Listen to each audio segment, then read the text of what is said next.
ನಿರತನಾಗಿರಲಿತ ಬುದ್ಧವ ಉರಿದ ಮಣಿದು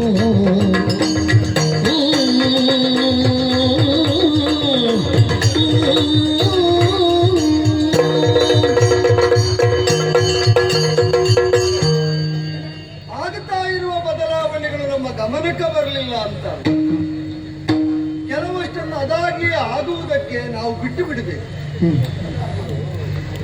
ಯಾದವೋನ್ನತಿಕೆಯನ್ನು ಸಾಧಿಸಿ ದ್ವಾರಾವತಿಯಲ್ಲಿ ಅವರನ್ನು ನೆಲೆಗೊಳಿಸಿ ಅಣ್ಣ ಬಲಭದ್ರನ ಜೊತೆಯಲ್ಲಿ ಕೃಷ್ಣನಾದಂತಹ ನಾನು ಯಾದವ ಸಂಸ್ಥಾಪನೆಯನ್ನು ಮಾಡಿದ ಮೇಲೆ ಕ್ಷತ್ರಿಯ ವರ್ಗದ ಶುದ್ಧೀಕರಣಕ್ಕೆ ಹೊರಟ ಪಾಂಡವರನ್ನೇ ನಿಮಿತ್ತವಾಗಿಸಿ ದುಷ್ಟ ಕ್ಷತ್ರಿಯ ಸಂಹಾರವಾಗಿ ಧರ್ಮಜನ ಧಾರ್ಮಿಕವಾದ ಪ್ರಭುತ್ವ ನೆಲೆಗೊಂಡಂತಹ ವೇಳೆಯಲ್ಲಿ ಆರ್ಯಾವೃತದಲ್ಲಿ ಧರ್ಮ ಸುಸ್ಥಿರವಾಯಿತು ಎಂಬ ಭಾವದಿಂದಲೇ ದ್ವಾರಾವತಿಯತ್ತ ಸ್ವಜನವತ್ತ ಲಕ್ಷ್ಯವನ್ನು ಹರಿಸುವುದಕ್ಕೆ ತೊಡಗಿದರೆ ಶ್ರದ್ಧಾಜಾಢ್ಯವೆಂಬುದು ದ್ವಾರಕೆಯಲ್ಲಿ ಯಾದವರನ್ನು ಅಡಿಗಡಿಗೆ ಬಾಧಿಸ್ತಾ ಇರುವ ವರ್ತಮಾನ. ಗುರುಗಳ ಬಗ್ಗೆ ಹಿರಿಯರ ಬಗ್ಗೆ ಗೌರವ ಇಲ್ಲದಿರುವಿಕೆ, ಪೂರ್ವಾಚಾರದ ಕುರಿತಾಗಿಯೇ ತಿರಸ್ಕಾರ, ಸದಾಚಾರ ಅಂತ ನಾವು ಮಾನಿಸಿದ್ದೇನುಂಟು ಅದೆಲ್ಲದರ ಉಪೇಕ್ಷೆ, ದೈವ ದೇವರು ಅವರದ್ದಾದ ಮಾಹಾತ್ಮ್ಯ ಅದರಿಂದ ಸಿಗಬಹುದಾದ ಅನುಗ್ರಹ ಇದರತ್ತಲೆಲ್ಲ ಒಂದು ಹಂತದಲ್ಲಿ ತಿರಸ್ಕಾರದ ಭಾವ, ದೇಹಾತ್ಮ ಭಾವ ಅಂತ ಅದನ್ನು ಪ್ರಾಚರಾದವರು ಕರೆದು ನಮ್ಮ ದೇಹಕ್ಕಿಂತ ಪರಮಗತಿ ಇನ್ನೊಂದಿಲ್ಲ ಎಂಬ ಭಾವ, ಸಿಕ್ಕುವುದಲ್ಲ ಇಲ್ಲಿಗೆ ಸಿಗಬೇಕು, ಇದಕ್ಕೆ ಅತೀತವಾದದನ್ನು ನಂಬಿ ಪ್ರಯೋಜನ ಇಲ್ಲ ಎಂಬ ನಾಸ್ತಿಕ್ಯದೆಡೆಗೆ ಸಾಗುತ್ತಾ ಇರುವ ಯಾದವ ಸಂಕುಲವನ್ನು ಕಂಡು ಕಾಣದಂತೆ ಸುಮ್ಮನಿರುವ ಕಾಲ. ಒಂದು ಹಂತದಲ್ಲಿ ಒಳ್ಳೆಯದೇ ಆಗಲಿ, ಮೇಲೆ ಏರಿದ ಮೇಲೆ ಮತ್ತೆ ಇಳಿಯಲೇಬೇಕು ತಾನೆ. ಆ ಸಮಾಧಾನವನ್ನು ನನಗೆ ನಾನೇ ಮಾಡಿಕೊಳ್ತಾ ಇರುವಾಗ ಯಾರದು ಉತ್ತಮನೋ ಯೋಗದಿ ನಿರತನಾಗಿರಲಿದ್ದ ಉತ್ತಮ ಮರೆದ ಮಣಿದು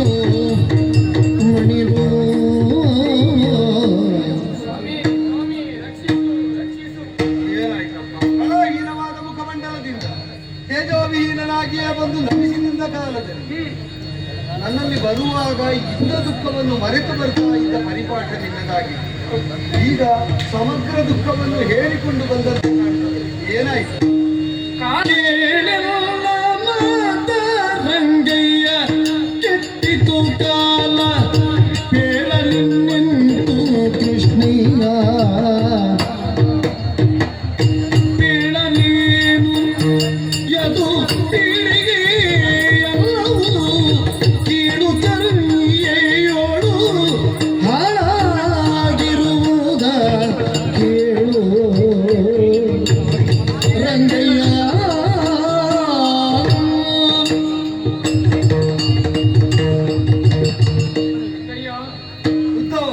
ಏನು ಅಂತ ಉತ್ತರಿಸಲಿ, ಕಾಲವೇ ಕೆಟ್ಟು ಹೋಯಿತು, ಯದು ವಂಶವೇ ನಾಶವಾಗುವಂತಹ ಪರಿಸ್ಥಿತಿ ಬಂದೊದಗಿದೆ. ವಂಶಸ್ಥರಾದ ನೀವೆಲ್ಲ ಸುಸ್ಥಿತಿಯಲ್ಲಿರುವಾಗ ವಂಶವೇ ನಾಶವಾಗುವ ಪರಿಸ್ಥಿತಿ ಅಂದ್ರೆ ಏನಪ್ಪ? ಯಾದವರು ಯಾರೂ ಮುಂದಿನ ಹಾಗೆ ಇಲ್ಲ, ಎಲ್ಲರೂ ಹೆಣ್ಣ ಕುಡುಕರಾಗಿದ್ದಾರೆ, ಹೆಣ್ಣು ಹುಚ್ಚರಾಗಿದ್ದಾರೆ. ಹೀಗೆ ಮುಂದುವರಿದ್ರು ಅಂತಾದ್ರೆ ಯದು ವಂಶವೇ ನಾಶವಾಗಿ ಹೋಗುತ್ತದೆ. ಈಗ ಪರಿಸ್ಥಿತಿ ಎಲ್ಲಿಯವರೆಗೆ ಮುಟ್ಟಿದೆ ಗೊತ್ತೇ? ಮುನಿಕಲ್ವ ದುರ್ವಾದಿಗಳು ಹೀನವ ಮಾಡಿ ಒನಕೆಯ ಸಾಂಬ ಹರಿದಿರುವನು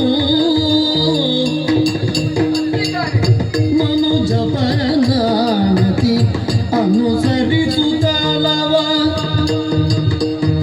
ಒನಕೆಯ ಚೂಣಿಸಿ ಕೊನದಿ ಎಸೆದರು ಕೇಳಿಲ್ಲ ಮಾತರ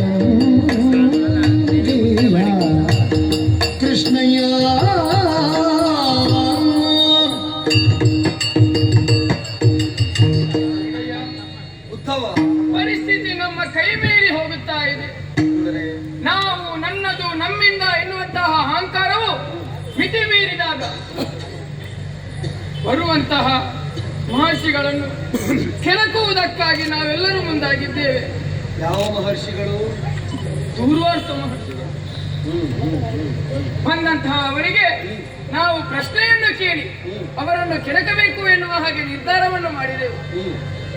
ಆಗ ಸ್ತ್ರೀವೇಷವನ್ನು ಧರಿಸಬೇಕು ಎನ್ನುವಂತಹ ನಿರ್ಧಾರದಲ್ಲಿ ನಮ್ಮ ಜೊತೆಯಲ್ಲಿದ್ದಂತಹ ಸಾಮಾನ್ಯಗೆ ಸ್ತ್ರೀವೇಷವನ್ನು ಧರಿಸಿ ಆತನನ್ನು ಮಹರ್ಷಿಗಳ ಬಳಿಗೆ ಕರೆದುಕೊಂಡು ಹೋದೆವು. ಅಲ್ಲಿ ಅವರ ಮುಂದೆ ಇವನಿಗೆ ಹುಟ್ಟುವಂತಹ ಮಗು ಗಂಡು ಹೆಣ್ಣು ಎನ್ನುವ ಹಾಗೆ ಪ್ರಶ್ನೆಯನ್ನು ಇಟ್ಟೆವು. ವೇಷ ಮಾತ್ರ ಸ್ತ್ರೀಯದ್ದಲ್ಲ, ಗರ್ಭಿಣಿಯಾಗಿಯೂ ಆತನನ್ನು ಪರಿವರ್ತಿಸಿ ಪರೀಕ್ಷೆ ಒಡ್ಡಿದೆ. ಇದನ್ನೆಲ್ಲ ಕಂಡಂತಹ ಅವರು ಕೋಪಗೊಂಡು ಶಾಪವನ್ನು ಕೊಟ್ಟರು. ಏನೆಂದು? ಇವನ ಉದರದಲ್ಲಿ ಹುಟ್ಟುವುದು ಗಂಡು ಅಲ್ಲ ಹೆಣ್ಣು ಅಲ್ಲ, ಲೋಹದ ಒಡಕೆ ಎನ್ನುವ ಹಾಗೆ. ಅನರ್ಘನ ವೃತ್ತವ ಕೇಳುತ್ತ ನೆನೆದ ಗಾಂಧಾರಿ ಚಾಪ ಫಲಿತವ ಮಗುಳ ಆತನಯರ ತನ್ನವರ ಕರೆದನುಚಿತ ಚರ್ಮಿಗೆ ಸಖೇದ ಹಿತ ನುಡಿಯುರೆದೋ ಅನಗನು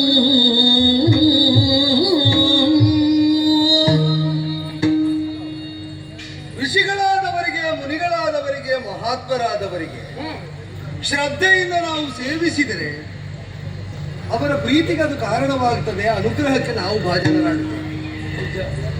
ದುರ್ವಾಸರೋ ಕಣ್ವರೋ ವಿಶ್ವಾಮಿತ್ರರೋ ಮೊದಲಾದ ಮುನಿಗಳು ಬಂದಾಗ ಆದರಿಸ್ತಾ ಇದ್ದ ಅಪ್ಪನಾಗಿ ನಾನು, ಅವರನ್ನು ಅನಾದರದಿಂದ ಕಂಡಂತಹ ಮಗನಾಗಿ ಸಾಂಬ, ಜೊತೆಯಲ್ಲೇ ಯಾದವ ಬಾಳೆ ಋಷಿಗಳ ಮಹಾತ್ಮದ ಕುರಿತಾಗಿ ಅವಗಣನೆಯಿಂದಲೇ ಹೋಗಿ ಹೋಗಿ ಬೇಡಿ ಪಡೆದಂತೆ ಒನಕೆಯನ್ನೇ ಅವನು ಹೆರುವಂತಹ ದುಸ್ಥಿತಿ. ಇದು ವಿನಾಶಕ್ಕೆ ನಿಮಿತ್ತವಾಗಿ ಒದಗಿದೆ ಅಂತ ತಿಳಿಯುತ್ತವ.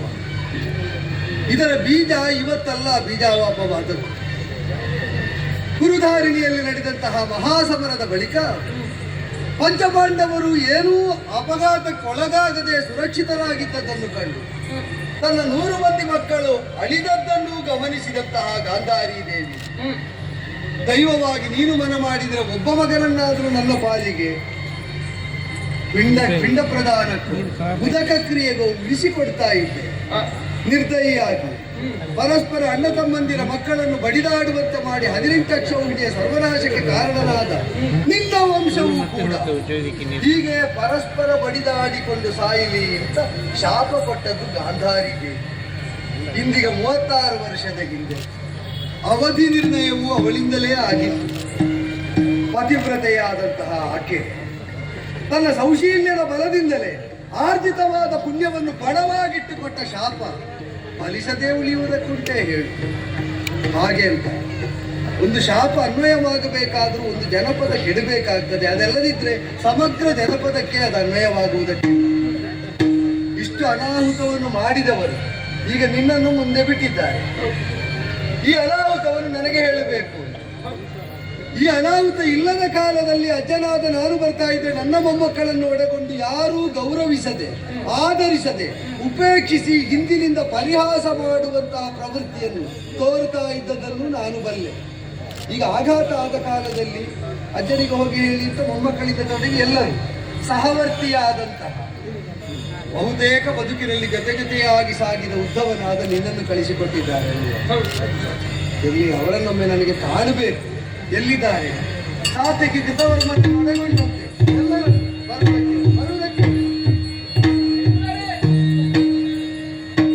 ಸಾತ್ಯಕಿ ಕೃತವರ್ಮರೆಲ್ಲರೂ ಕೇಳಿ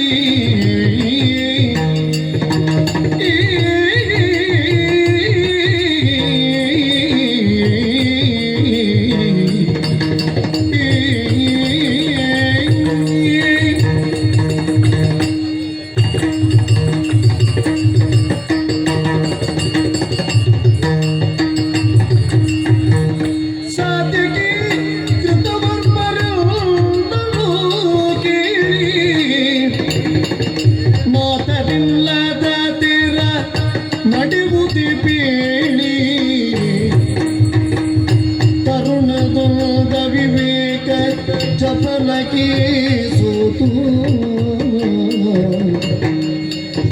ಸರ್ವಗಾಯಿತಿ ಪೂರ್ಣ ಕುಲನಾಶ ಹೀತು ಗುರು ಹಿರಿಯರ ಪರಿಹಾಸವು ಸರಿ ಕರಣದೊಳಗೆ ಮತಿಸುತ್ತ ಪೀಳಿತರವೇ ಸಾತ್ಯಕಿ ಕೃತವರ್ಮರೆಲ್ಲರೂ ಕೇಳಿ ಕೇಳಿ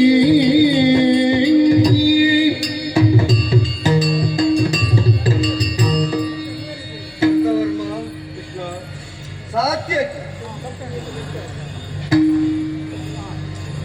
ನನ್ನ ಜೊತೆ ಜೊತೆಯಲ್ಲೇ ಬೆಳೆದಂತಹ ನನ್ನ ಶರೀಕರಲ್ವ ನೀವು? ಹೌದು. ಮಕ್ಕಳಿಗೋ ಮೊಮ್ಮಕ್ಕಳಿಗೋ ತಿಳಿಯಲಿಲ್ಲ ಅಂತಲೇ ಇಟ್ಟುಕೊಳ್ಳೋಣ. ಗುರು ಹಿರಿಯರ ಮಹಾತ್ಮೆ ಏನು, ಋಷಿಮುನಿಗಳ ಪಾರಮ್ಯ ಎಷ್ಟು ಅಂತ ನೀವು ಅರಿಯದವರೇ. ಎಲ್ಲರೂ ಒಟ್ಟು ಸೇರಿ ಹುಚ್ಚು ಕಟ್ಟಿ ಸರ್ವನಾಶವನ್ನು ನೀವಾಗಿ ಆಮಂತ್ರಣ ಕೊಟ್ಟು ಬರಮಾಡಿಕೊಂಡು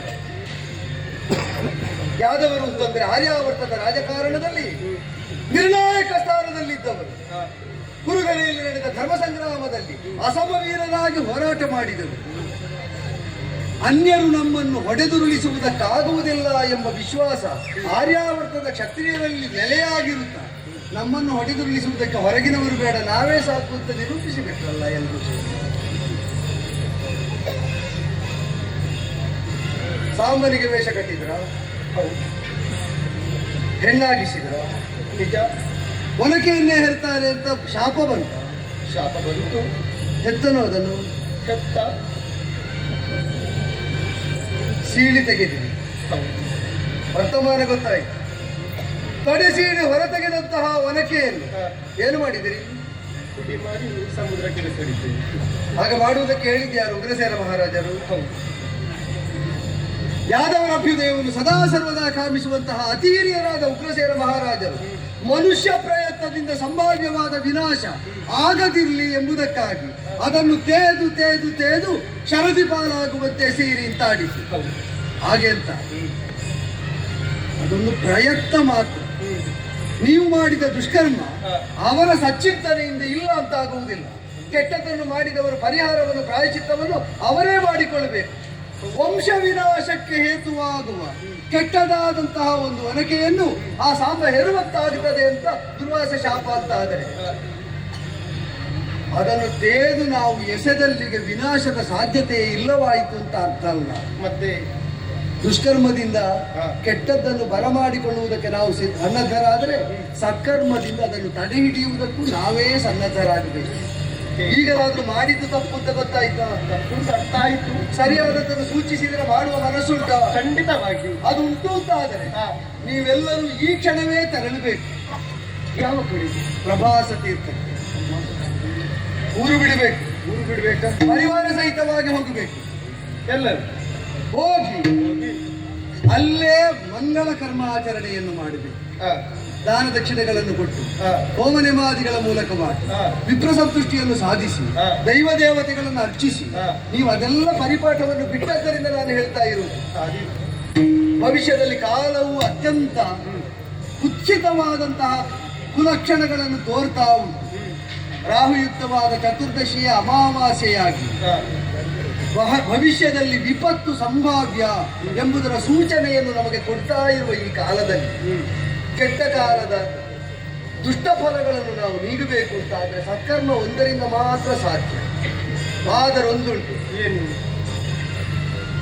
ದ್ವಾಪರ ಮತ್ತು ಕಲಿಯ ಸಂಧಿ ಕಾಲದಲ್ಲಿ ನಾವಿದ್ದದ್ದರಿಂದ ಕಲಿ ಅತಿಶಯವಾಗಿ ಮೇರೆ ಮೀರಿ ತನ್ನ ಪ್ರಭಾವ ತೋರದಿರುವುದಕ್ಕೆ ಅದಕ್ಕೆ ಆವಾಸವಾಗಿರುವ ವಸ್ತು ವಿಷಯಗಳನ್ನು ನಾವಾಗಿ ದೂರೀಕರಿಸಬೇಕು. ಎಂಥದ್ದಾದೀತು?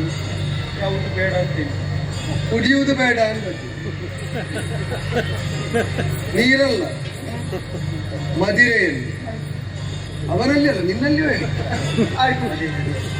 ಯಾರೂ ಕುಡಿಯಬಾರದು ಅಂತ ಪರಸ್ತ್ರೀ ವ್ಯಾಮೋಹಿಗಳಾಗಿದ್ದುಕೊಂಡು ದೊಡ್ಡವರು ಹಾಗೆ ಮಾಡಿದ್ದಾರೆ, ಅದಕ್ಕಿಂತ ಹಿರಿಯರು ಈಗ ಮಾಡಿದ್ದಾರೆ ಅಂತ ದೊಡ್ಡವರತ್ತ ಬೆಟ್ಟೆತ್ತಿ ತೋರಿ ತಾವು ಮಾಡಿದ ಆಚಾರವಾಗ್ತದೆ ಎಂಬ ಭಾವದಿಂದ ಹೋಗಲೋಲುಪರಾದಿರಿ ಅಂತಾದರೆ ಮರಣ ಸುತ್ತಿ ಸುಳಿದು ನಿಮ್ಮನ್ನು ಕೆಡ ಹಾಕಿ ಸದೆ ಬಡಿಯುತ್ತದೆ. ಎಚ್ಚರ ಇರಲಿ. ಆದ್ದರಿಂದಲೇ ಮದಿರಮಾನಿನಿಯರನ್ನು ಮೇರೆ ಮೀರಿ ಭೋಗಕ್ಕಾಗಿ ಬಳಸಿ ಸರ್ವನಾಶವನ್ನು ಮಾಡಿಕೊಳ್ಳಬೇಡಿ. ಉಗ್ರಸೇನ ಮಹಾರಾಜರನ್ನು ಶಾಸನ ಮಾಡಿದ್ದಾರಂತೆ. ಇನ್ನು ಮೇಲೆ ಮದಿರಾಪಾನವನ್ನು ಯಾದವರಲ್ಲಿ ಯಾರಾದರೂ ಮಾಡಿದರೆ ಅವರನ್ನು ಕಠಿಣ ಶಿಕ್ಷೆಗೆ ಮರಣದಂಡನೆಗೆ ಒಳಪಡಿಸಲಾಗುತ್ತದೆ ಅಂತ. ಯಾದವರ ಪಾಲಿನಿಗೆ ಮದಿರೆ ಎಂಬುದು ಇನ್ನು ಬಾಹಿರವಾದದ್ದು. ನನಗೆ ಗೊತ್ತುಂಟು, ರಾಜಬೀದಿಯಲ್ಲಿ ಸಿಕ್ಕದಿದ್ದದನ್ನು ಕಳ್ಳ ಮಾರ್ಗದಲ್ಲಿ ಹುಡುಕುವವರು ನಿಮ್ಮಲ್ಲಿ ಹೇರಳವಾಗಿದ್ದೀರಿ. ಎಂಥದ್ದು ಆಚೀಚೆ ನೋಡುವುದಲ್ಲ. ಮುಖ್ಯ ಮಾರ್ಗದಲ್ಲಿ ಸಿಕ್ಕದಿದ್ರೆ ಅದಕ್ಕಿಂತ ಬಳಸು ದಾರಿ ಯಾವುದು ಅಂತ ನಿಮಗೆ ಗೊತ್ತುಂಟು. ದಾರಿ ಬಿಟ್ಟು ಹೋಗಬೇಡಿ. ಇನ್ನೂ ದಾರಿ ಬಿಟ್ಟು ಹೋಗುವುದಿಲ್ಲ. ಉದ್ದವ ನೋಡಿಕೋ ನೀನು.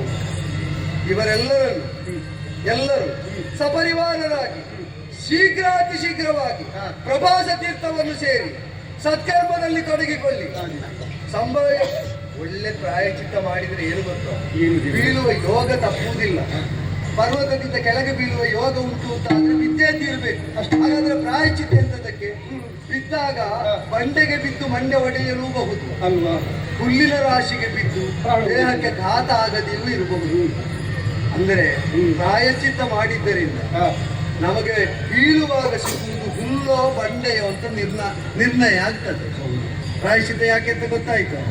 ಆಚೆ ಹೋದಾಗ ಮರೀಲಿಕ್ಕಿಲ್ವ? ಇಲ್ಲ ಹಾಗಾದ್ರೆ ಮರೆಯುವುದೇ ಇಲ್ಲ. ಎಲ್ಲರನ್ನೂ ಹೇಳಿ ಎಲ್ಲರನ್ನೂ ಕೂಡಿಕೊಂಡು ನಾನು ಬರ್ತೇನೆ, ಅಣ್ಣನೂ ಬರ್ತಾನೆ, ಸಮಗ್ರ ಯಾದವ ಪರಿವಾರ ಪ್ರವಾಸಕ್ಕೆ ಹೋಗಿ ಪಶ್ಚಾತ್ತಾಪದಿಂದ ಪ್ರಾಯಶ್ಚಿತ್ತ ಪರ್ವ ತೊಡಗಿಸಿಕೊಳ್ಳಿ.